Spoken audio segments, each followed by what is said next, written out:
I love you. It's one of the most powerful, sacred, and yet misused phrases in any language.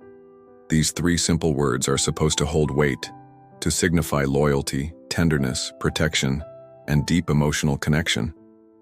But in today's world, it's astonishing how few people can say them and really mean them. And even more heartbreaking how many people can hear those words and struggle to believe them. How did we get here? How did love, the purest of all human expressions, become a phrase tainted with suspicion, disappointment, and pain?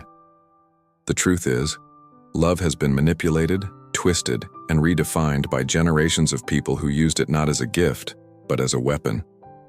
Too many have spoken these words to get something, to control someone, to mask their own emptiness.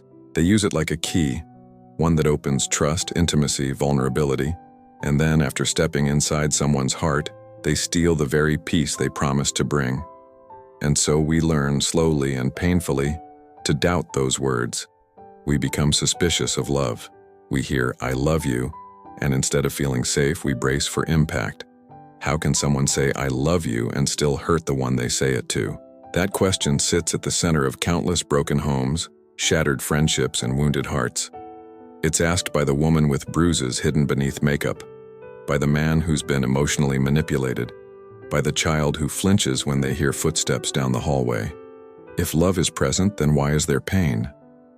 Some may say that those who inflict harm in the name of love are simply evil, selfish, or cruel, and perhaps in some cases that's true. But in many others, there may be something deeper going on. Mental and emotional health cannot be ignored in these conversations. Could it be that many of the men and women who say, I love you, and then act in ways that contradict it are dealing with unresolved trauma, emotional dysfunction, or even diagnosable psychological disorders? There are indeed patterns. There are people who exhibit traits associated with personality disorders, such as narcissistic personality disorder, borderline personality disorder, antisocial personality disorder, or untreated bipolar disorder, who struggle to form healthy attachments. They might genuinely believe they love someone, but their understanding of love is warped by deep psychological wounds. Their love may be rooted in control, dependency, fear of abandonment, or insecurity, rather than in care, compassion, and mutual respect. A person with narcissistic tendencies might use I love you as a tool to manipulate and dominate. Their version of love is conditional, offered when you're useful, withheld when you're not. A person with borderline traits may love intensely, but also fear abandonment so strongly that their love becomes suffocating or unstable. They swing between idolization and devaluation, confusing the people they say they love. A person with untreated trauma may lash out when they feel threatened or overwhelmed, even at those they care about. And someone with antisocial traits may say, I love you, without understanding empathy at all, using it merely as a social strategy to get what they want. None of this excuses abusive behavior. Nothing justifies hurting someone, but it can explain why love sometimes feels like a lie. We live in a world full of broken people, people who've never learned how to love, who were never loved in healthy ways themselves. Many grew up in homes where love was punishment, and affection came with conditions. They carry the blueprint of dysfunction into every relationship, repeating cycles of harm, sometimes without even realizing it. Man hurts woman. Woman hurts man. Man hurts child. Woman hurts child. The pattern repeats like an endless echo in a canyon of pain. Where is the love? Real love is not a feeling that comes and goes. It is a choice, a commitment, a constant. It is not manipulation, domination, or control. It is not bruises or screaming matches or walking on eggshells. It is not silence used as punishment or words used as knives. Love is patient. Love is kind. Love does not envy. Love does not boast. Love is not proud. Love does not dishonor others. It is not self-seeking. It is not easily angered. Love keeps no record of wrongs. Love rejoices with the truth. It always protects, always trusts, always hopes, always perseveres. This is not fantasy. It's possible. But only when we are willing to confront what's broken within ourselves and seek healing. Only when we learn to give love without agenda and to receive love without fear.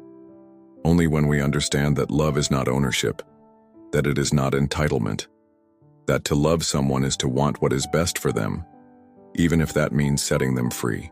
Many people have grown up without ever witnessing real love.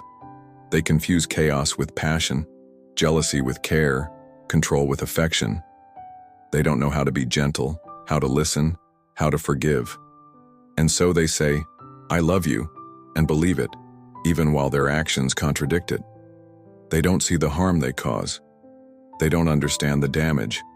But for the one on the receiving end, the confusion and pain can be soul-crushing. And then there are those who truly do not care. Those who say, "I love you," like a script they've memorized, because it gets them what they want. These are the predators, the manipulators, the charmers with hidden knives. They know how to mimic affection, how to manufacture intimacy, how to fake vulnerability. They mirror your desires, reflect your dreams, and once you trust them, they tear it all down. These are the most dangerous of all. Not because they are broken, but because they know exactly what they are doing. So what do we do with all this? Do we stop believing in love? Do we protect ourselves so completely that we never open our hearts again? Do we silence our own voices, afraid to say, "I love you," because we fear not being believed? No. We learn. We grow. We seek truth. We understand that love is not the enemy, only the false imitations of it are. We commit to becoming people who mean it when we say it. People who live it, not just speak it. People who love with integrity, not with conditions. People who recognize the signs of real love and the signs of danger. We also learn to love ourselves enough to walk away from anything that masquerades as love but feels like fear. We learn to love others with wisdom and patience, not with blind trust. We do the work of healing so that the love we offer is clean, whole, and nurturing. Love is not rare. It is just often hidden beneath the rubble of pain.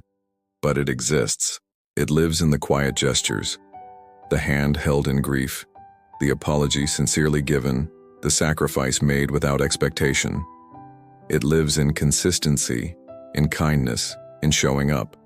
It lives in safety, in presence, in forgiveness. Love is not a fairy tale. It is a daily choice, an act of will, a divine gift. So when you say "I love you," mean it. Let your actions be louder than your words. Let your love be seen, not just heard. And when you hear "I love you," don't just listen. Watch. Watch how they treat you, how they speak to you, how they show up when it matters. Love never disguises itself. The real thing reveals itself in peace, in trust, in warmth, and in time. The world is full of pain, yes, but love still lives here. Real love, healing love, love that builds instead of breaks, love that frees instead of binds, love that honors, love that endures, love that is true.